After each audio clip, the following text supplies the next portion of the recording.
Well, g'day everyone. Welcome to the CX Central podcast. My name is Justin Tippett, and today's special guest, we're going to be talking to none other than the wonderful Ted Gannan, the CEO of Panviva. Welcome, Ted.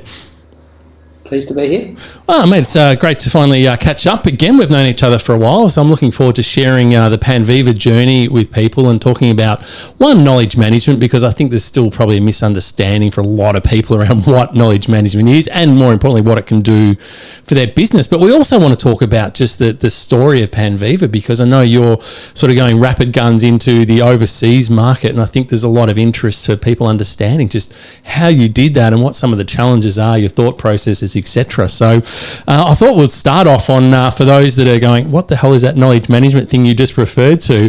In your words, Ted, how would you explain a knowledge management system or a knowledge management platform? Well, look, our approach, Justin, has always been to provide a way to get just the information that people need to be able to do their jobs to them at the moment they need to do something. So they're doing that in a way that means they don't have to stop and go and look somewhere else to be able to find the information, but having it come to them within the workflow itself so that they can see it if they're acting on and can act on it instantly. Because in a lot of cases, and this is true in the contact centre, the agent is doing an incredibly difficult task. They're probably having a difficult conversation with a customer or a potential customer or a leaving customer. Yep. They're probably trying to work out what to say next so that they can be compliant. They're probably doing something in the CRM or some other system all at once. And Yep. That's an incredibly difficult combination of things to be doing. And so the more that you can bring the information that they need to access into that work environment and that work situation, the less need there is for putting the customer on hold, for having gaps in the conversation where the agent has to go off and look for information to be able to respond. So our view of knowledge management has been to ensure a natural conversation can flow so the agent can sound like they are an expert and know what they're doing, even if they're doing this for the first time. The sort of flip side of that is that, well, if you can achieve that, then you can reduce things like training time, time to competence, training time off the phones or away from the job for update training and so forth, because you're able to deliver at the moment of need. So our focus has always been deliver at the moment of need and deliver it in a way that doesn't get in the way of the other things I need to do while I'm accessing this information. Yep. It makes sense. I guess one of the things we're seeing collectively over the world is that it's more complex inquiries that are coming into, in particular, the contact center environment, because all the simple stuff's now been automated, right? We've got apps that'll give us our account balances or, tell us the basic information. So when someone actually calls and wants to speak to a real human being, you're right, they are very complex. And so that grapple for information, how do I manage that customer, is where these knowledge management systems kick in, right? Yeah, well, look, you've touched on a really interesting point of evolution for our view of knowledge management, actually, in that initially we were focused on supporting the agent because the interactions were happening by voice. Increasingly, organisations are giving their customers the opportunity to engage on digital channels. Yep. And so it's only the more complex queries that have not been able to be solved in the digital channel that are coming through the agent. Now, what's critical is, or we believe is critical, is that what the customer gets through the digital channel should be consistent with what the agent will say, because it's coming from the same place. Yep. So we have this idea of a single source of truth where the knowledge that you invested all this time in to support the agent contains the snippets that you need to send to the bot if the customer's self-serving.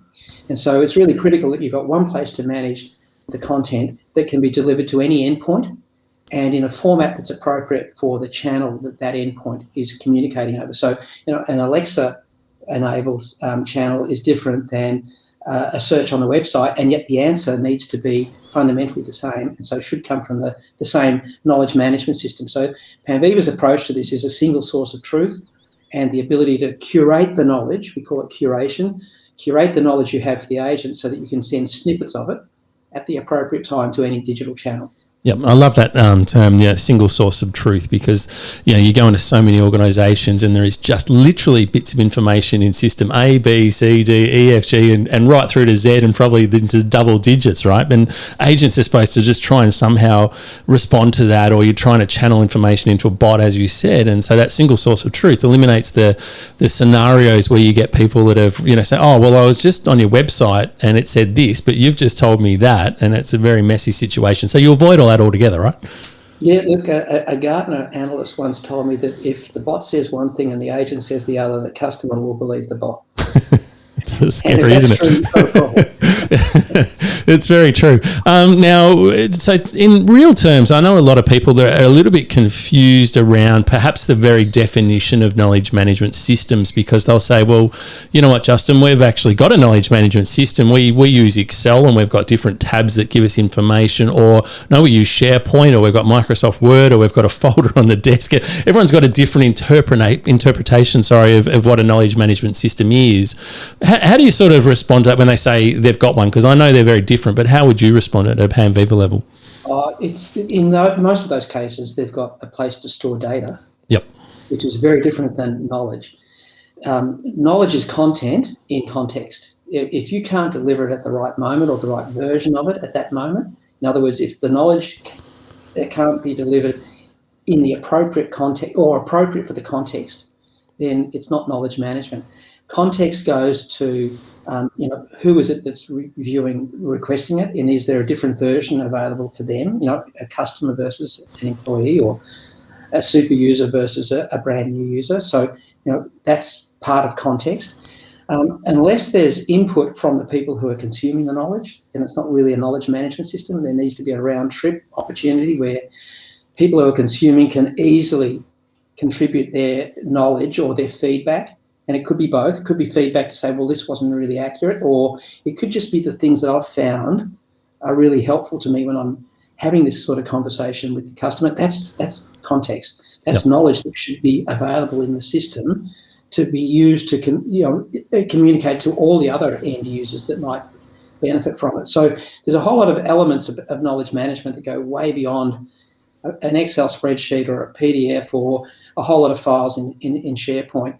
And at the end of the day, if you're a regulated industry, you've got to be able to report on everything that has just happened. Yep. Who looked at what, how many times things were looked at, who hasn't looked at something that's critical, and so on and so forth. So it's got to have analytics and reporting, or it's not a system. Yep. And I think you touched on it. The compliance is now a big driver as well, isn't it? Because you can actually see who's looked at what information, et cetera, and be able to report on that. Yeah, so most of our customers, and we tend to focus where it's the industries that have complex requirements and have regulatory oversight. And so in those, banks and health insurance, hospitals and so forth, even utilities, all of those are regulated. And so you have to be able to tell who's looked at what version they looked at, when they looked at it, if they didn't look at it, and that could be the cause of a breach or of a complaint. So all of those things are critical for a knowledge management system in those sorts of industries. Yeah, absolutely. And I think one of the crystal clear example for me is when you said it's in context. I think that's the really important bit, because you could type in, for example, complaint resolution guide or compensation limits or something like that. And typically what will happen if it's just storing data, the agent might be presented with a 20-page document on their screen, and you literally see them. It's hard if you're listening to the podcast, but they're right up at their screen, right? They're staring, trying to scroll through these 20 pages to find the bit that's relevant. Whereas a knowledge management platform goes, just here's the bit you need to know, right? So and what happens then is that they're not listening to the conversation, and so they might find an answer, but it may not be the right answer because they missed the cue because they were so busy searching. So breaking it down into consumable chunks and presenting it in a way that fits the work environment is really critical. Otherwise it is just data. Yep.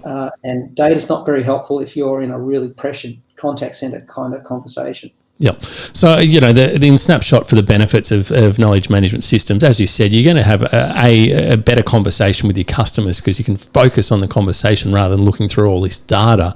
You're also typically going to get quicker conversations, right? Because you can get to the information quicker. That's good for both you as a business and also for the customer who doesn't want to be on the phone forever.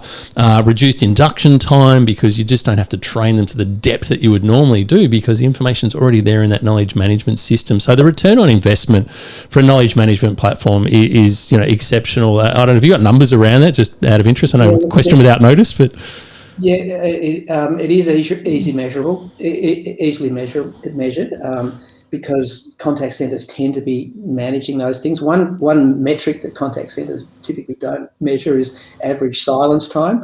We call that the time that the agent was madly looking for the answer. Scrambling. So we've seen things like escalations to a second level or to a team leader reduced dramatically. The training time to get someone onto the desk is reduced because they don't need to know everything now. If they can find it easily and in context, they don't have to commit it to memory. And in our sort of typical target customer, you actually don't want people remembering things because they're going to change tomorrow, and remembering stuff that's now out of date before you've even got to use it is a waste of energy. So the time to confidence, training time, first call resolution rates, all sort of are fed directly by access to the knowledge that people need to be able to do the job compliantly and quickly. Yep. Now, if you aren't sold on getting a knowledge management platform already by hearing that, then something's wrong because there's about 50%, the latest industry survey that I saw anyway said that about 50% of contact centres in Australia at least do have a knowledge management system and the other half need to get their ass moving and get onto it. But Ted, it's not just contact centres anymore either, is it? Because this is applicable right across a business, essentially anywhere where there's knowledge required. Yeah. So probably about half of our end users across the world are in a middle or back office function, not a front office function. Yep. And so that could be people in telcos who are doing connections. It could be people doing billing inquiries in the utility. We've even got hospitals in the US where it's nurses in operating theatres who are getting knowledge about how to lay out the tray for this particular surgeon because they need the person on the left because they're left-handed. So knowledge is knowledge, and it's required in all sorts of places, and that's certainly been our experience. The other thing is that where there's an end-to-end process, for instance, say in a bank where a customer is applying for a credit card or a mortgage, that might start in the branch. There'll then be conversations in the contact centre. Then it'll go into the back office for the mortgage application to be processed. Then it'll be late, and so someone in the back office will need to speak to the customer, not someone in the contact centre or a branch. So an end-to-end process means that all of those people need to have access to a knowledge that describes their whole job and their bit of it. So we often see that our software gets picked up initially perhaps in the contact centre, but very quickly finds its way into other functions and often back office functions. Yep. We're going to get into the story of Panviva and taking it to the world shortly, but the last couple of things I want to talk about on knowledge management, for those, again, that probably don't know much about it, is I think you hear a listener go, wow, this sounds fantastic, but geez, it's going to cost me a bomb. I don't think our business can afford it. But to be honest, this is one of the most affordable bits of tech you're ever going to get. It's cloud-based, so you don't need to go and purchase any expensive infrastructure, and it's essentially just a per user per month kind of a model. Yep. Yeah, and look, one of the costs to consider is that, well, without content, it actually doesn't do anything. Yep. But look, most organisations are doing this one way or another already, and maybe not as well as they could do or should do. And so, yes, you've got to create content and maintain content, but you do anyway. And if you're in a regulated industry, you absolutely must. I mean, I like to say to people, if you want to lose weight, you've got to go on a diet. So if you want to have knowledge available to people, you've got to create the knowledge, and you've got to have a way to deliver it. Yep. It's ballpark figures, and again, we won't hold you accountable to any of this, I promise, Ted, but like, are we talking $10 a month, $50 a month, $100 a month, $1,000 a month per agent? What's a rough ballpark that you'd expect to pay? It's not 50, it's less than 50. Right, there you go. That's all you need to say. It's less than 50. So that's what we're talking about. If you can go, I can reduce average handle time, increase first call resolution, increase compliance, and so on. There's a long list of benefits for less than $50 per agent per month. As I said, it is very affordable technology. So if that's something, if we've whet your appetite a little bit and you're interested in learning more about knowledge management platforms, you'll find that we've got a number of articles on cxcentral.com.au, and you can also find the providers of knowledge management platforms, including Panviva, on our directory. So you just need to go to cxdirectory.com.au, and under knowledge management, you'll see a list of all the providers there. Ted, I want to talk about Panviva and talk about the history. So is this something that just started in someone's bedroom one day, working some code on a computer, and all of a sudden we're taking on the world? I'd love to go right back to the start and how it all came about. Yeah, no, that's not the way. No? Okay, damn it. In fact, we are a software company today, but we didn't start with any intentions of being a software company. Right. If you roll back to the very start, it was 1996. A couple of us came together not to develop software at all, but to effectively put into practice what we'd each done in our former careers, which had been involved in the book publishing industry. So we figured that there were things about how you go about publishing, in my case, a textbook, that would help for all the organisations that were rushing towards the millennium and putting in a new ERP system and a new CRM. If we could apply those commercial principles of communicating knowledge to people in a way that was effective for their learning, then we could add value to those projects. So that we started, therefore, as a services company, and it was only a few years later that we saw the opportunity to use the web technologies to deliver the knowledge, not in a training course and in a manual, but online, that we started to develop the software. And over time, we've sort of flipped to being fully a software company, and we now engage partners to deliver the services, if required, for creating and managing content. But our perspective on this has always been that of a content development perspective. Yep. How do you make that process really simple so that someone in the organisation can take full responsibility for creating and maintaining and keeping up to date the knowledge that people need to have access to? Yeah, fantastic. So you've got this, publishing background. You've created this product. You've gone, hang on a minute, this could be something here. There might be a need for this that's going to help people. Is that something you go, you know what? Let's just, try and get a few clients on board, here and prove ourselves, and then take it to the world? Or do you go in a different direction? Do you run your own call center? How does it get from that sort of embryonic stage to sort of growing into what is, today a full blown product? Well, look, about 60% of our revenues today are generated outside of Australia. So right. We started pretty much from the outset looking globally.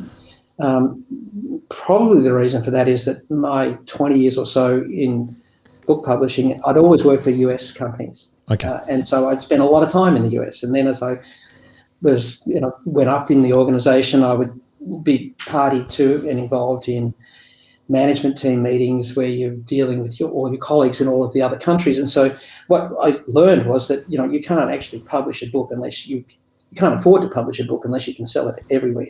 Sure. Yep. And language is important, and so cultures are important. So we've pretty much from the outset started looking at the global opportunity for Panviva, rather than focusing exclusively on the domestic market, which is easy.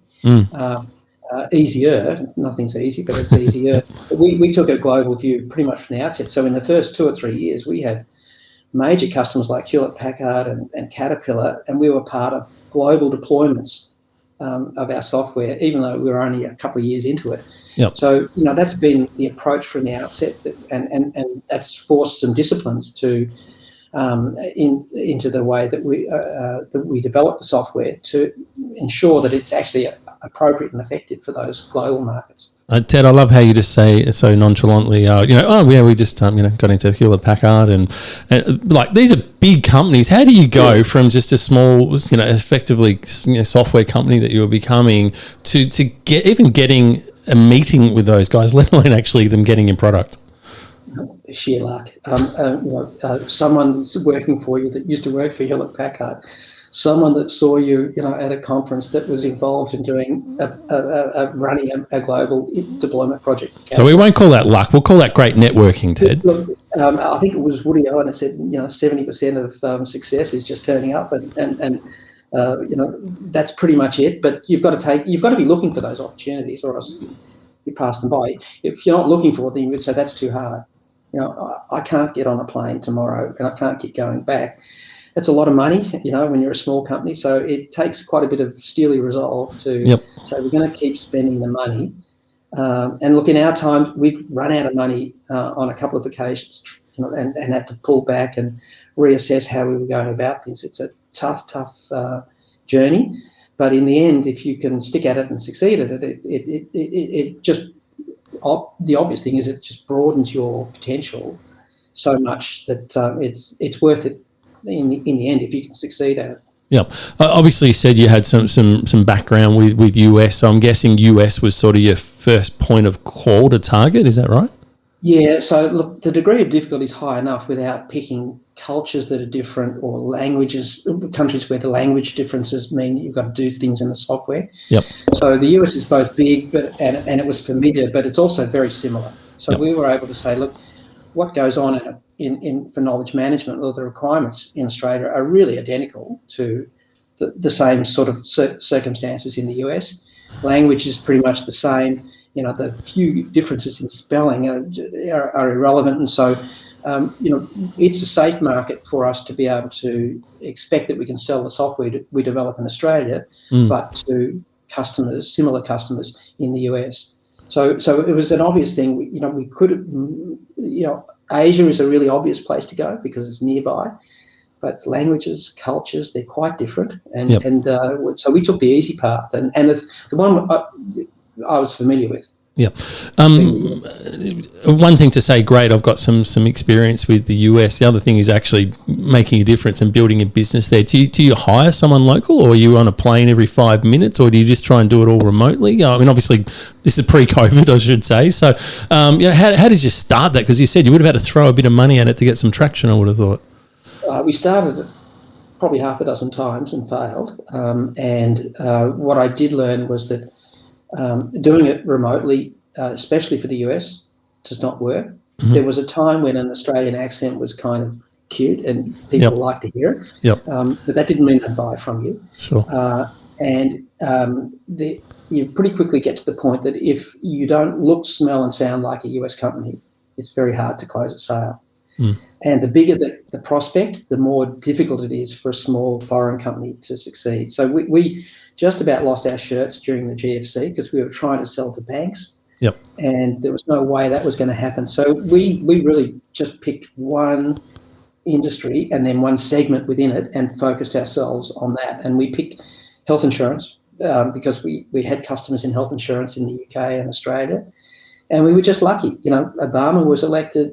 The Affordable Care Act came in. It completely turned the health insurance industry in the US on its head. The contact centre became absolutely fundamental to their survival. And we were turning up with experience in health insurance contact centres and knowledge management to enable them. So we started focusing just on the small companies, and then have used that as a springboard to be able to focus on the bigger health insurers now. Banks are quite similar to health insurers. And so on and so forth. Yep. So we've taken a stepwise. We learned that you can't just expect to succeed in the US with what you've succeeded in Australia. The market is just too big. There are too many competitors. There's too much noise. So you've got to be really targeted. Yep. I love that. And the fact that, as you said, you pretty much tried 6 times and failed. And it is really a story of perseverance. And I think the expectation that you can just go over and, if someone's going, hey, you got an Aussie accent, mate, let's do business, is just so far removed from reality. It's not funny, isn't it? So you're in the US now. Have you got a permanent team over there now, Ted? Yeah, we do. Yep. So your other question was about people. And we, as a small company trying to hire from overseas, a couple of things happen. You don't get very good people that way. And if you don't have good people, you don't get very far. So it wasn't until we put some serious investment into management of the sales and marketing function into the US that we were able to attract the sort of people that you need to have on board to be successful. So that was our journey. Hiring remotely and having people work out of their homes meant we didn't get the quality of person that was necessary to do this really difficult thing, of breaking into a global market or an international market. So we now have a team of 15 or so people in the US, mostly focused on sales and marketing and delivery. Yep. We're starting now to also have support staff, technical support staff located in the US, just mainly so that two main reasons. One is time zone coverage. Yep. But the other is accent. When things are going wrong, people like to hear someone who sounds like them, and so we've found that it's beneficial to have some of our technical support staff in the US as well. Yep. It wouldn't be a conversation in 2021 if I didn't ask you about the impact of COVID on your business. I'm pleased to say that it's mostly been, almost embarrassed to say it's mostly been positive. Yep. We did, like everyone else, not quite panicked, but we cut every expense we could at the beginning of the pandemic, and then watched the sales pipeline slow down. Decisions were not cancelled, but certainly deferred because no one knew what was going to happen. But we've been fortunate in that we now have across the US, I think, 8 individual state governments using our software in their contact centres for either contact tracing or vaccine distribution. Yep. And so we've seen an unexpected business come from the pandemic, and that's fantastic. I mean, if you consider that a state in the US that needs to urgently implement contact tracing, they've never done it before, they don't have any people to do it, they don't know how to do it, and the pandemic is raging and it's got to be up and running in a week. That puts a lot of pressure on a knowledge management system, and every system actually. So we've had now multiple states where we've been able to have this contact center capability stood up, including our software as the knowledge management piece, within a week, to support the very difficult challenge of contact tracing calls, that's a very difficult contact center environment. Absolutely. So you've mentioned obviously the US. You just touched on the UK before. What's next? Are you sort of planning on global dominance? Are you tackling the Asian market now, or that you sort of got a bit more of a footing? Not at the moment, not yet. There is so much more for us to achieve in the US, and then there are adjacent markets like Canada which is almost the same, but it's different. It's a bit like Australia and New Zealand. Yep. But New Zealand is from the perspective of Australia, we have a pretty solid foothold in the UK, and they're the sort of obvious markets. Going back to what I said earlier, of cultures are really similar, languages and practices are really similar. So they're really obvious places for us to expand into. And so it's about leveraging what we've already got rather than taking another big bet on, into Europe, where we've got half a dozen languages, important languages that we need to deal with. Yep, makes sense. And I guess one of the challenges for you, one is obviously just the sales and marketing funnel. You've got to keep the leads coming and keep the clients coming and growing the existing accounts that you've got. But the other one is the product itself, and we touched on it very earlier in the piece that, the world's changing very quickly around how consumers or customers want information, and whether that's through, still ringing the call center, or whether it is the bot or going to a website or getting SMSs and videos and all, TikTok and all these new sorts of channels. How do you sort of keep yourself across what's happening? I assume you've obviously got a team that work on this, but it's such a fast-moving pace, and you're in that space. How do you stay abreast? Well, look, the customers tell you, for one thing. Although we've had to look ahead of where many of our customers are today, in particular in relation to digital transformation initiatives. Often that's somebody else in the organisation that is responsible for it, and so that maybe not the contact centre, maybe not our natural customer in the organisation.